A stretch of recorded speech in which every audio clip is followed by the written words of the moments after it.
एकादशी निमित्त महाराष्ट्रातल्या तमाम जनतेला खूप खूप शुभेच्छा देतो। खरं म्हणजे आषाढी एकादशी निमित्त पंढरपुरामध्ये आणि इथं प्रति पंढरपूर या ठिकाणी आपण पाहतोय। मी 3 दिवसापूर्वी पंढरपूरमध्ये देखील जाऊन आलो। प्रचंड असा उत्साह पांडुरंगाच्या भक्तांमध्ये आपण पाहतो आणि वारकरी संप्रदाय दरवर्षी आषाढी वारी काढतात आणि महाराष्ट्रातल्या विविध भागातून पंढरपुरात जाऊन आषाढी निमित्त पांडुरंगाचं माता रुक्माईचं दर्शन घेतात आणि खऱ्या अर्थाने वारकरी पायी चालत जातात आणि तसंच इथंही आपण उत्साह पाहतोय प्रति पंढरपूरमध्ये।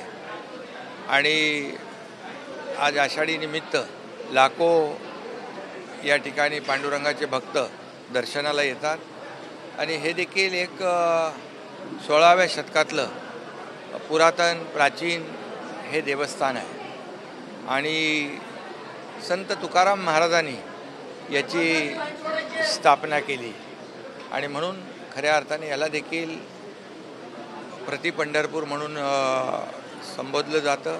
प्रति पंढरपूर म्हणून लोक इथं जे पंढरपूरला ज्यांना शक्य होत नाही ते इथं पांडुरंगाच्या दर्शनाला येतात आणि खऱ्या अर्थाने मी पांडुरंगाकडे सगळ्यांनाच आशीर्वाद आणि या राज्यातल्या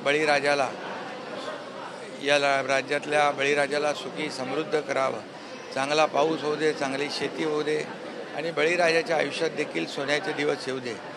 बळीराजा शेतकरी आपला मायबाप आहे आणि शेतकरी, वारकरी, लाडकी बहीण, लाडके भाऊ सगळ्याच महाराष्ट्रातल्या तमाम जनतेच्या आयुष्यामध्ये सुखाचे, समाधानाचे, आनंदाचे दिवस येऊ दे अशाच प्रकारची पांडुरंगाच्या चरणी प्रार्थना।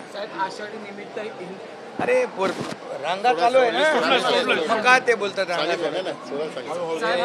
आषाढी 5ची नाही ना, बाकी नॉर्मल। आषाढी एकादशी पासून हिंदू सणांची रीत जी आहे ती सुरुवात होते।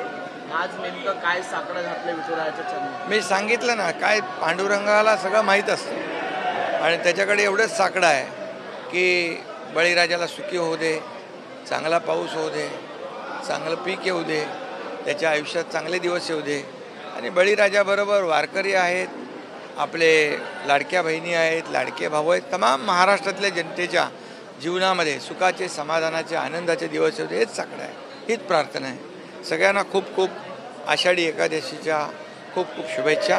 आणि देवस्थानचं देखील हे जे प्राचीन देवस्थान आहे, पुरातन देवस्थान आहे आणि याला शासनाकडून आपण 25 कोटी रुपये या ठिकाणी या मंदिराचं विकास आणि या परिसराचं सुशोभीकरण यासाठी आपण दिलेले आहेत आणि लवकरच त्याचा आराखडा तयार होऊन इथं देखील खूप चांगल्या सोयीसुविधा भक्तांना मिळतील आणि त्यासाठी शासन देखील प्रत्येक आता पाहतोय आपण मंदिराचं निर्माण असू द्या, जीर्णोद्धार असू द्या, आपली मंदिरं आपलं खरं म्हणजे एक प्राचीन जी संस्कृती आहे तिचं जतन करणं, त्याचबरोबर छत्रपती शिवाजी महाराजांनी बांधलेले गडकोट किल्ले त्याचं जतन करणं, संवर्धन करणं हे शासनाने एक हाती घेतलेला एक चांगला उपक्रम आहे आणि त्यामुळे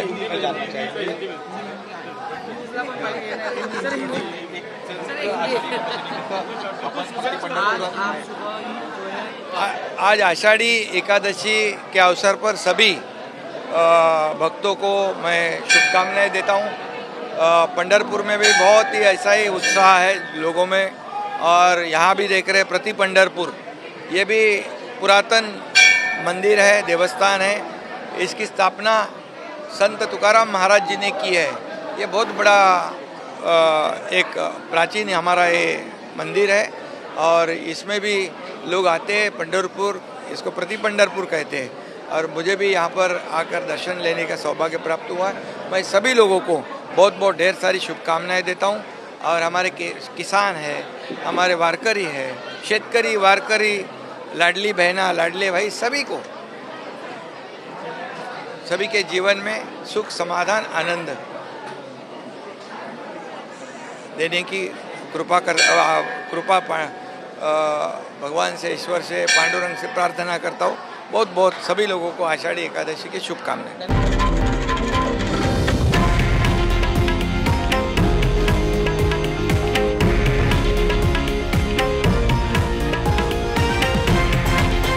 हे आहे देशातील नंबर 1 न्यूज नेटवर्क आणि आपण पाहत आहात TV9 मराठी, एकमेव।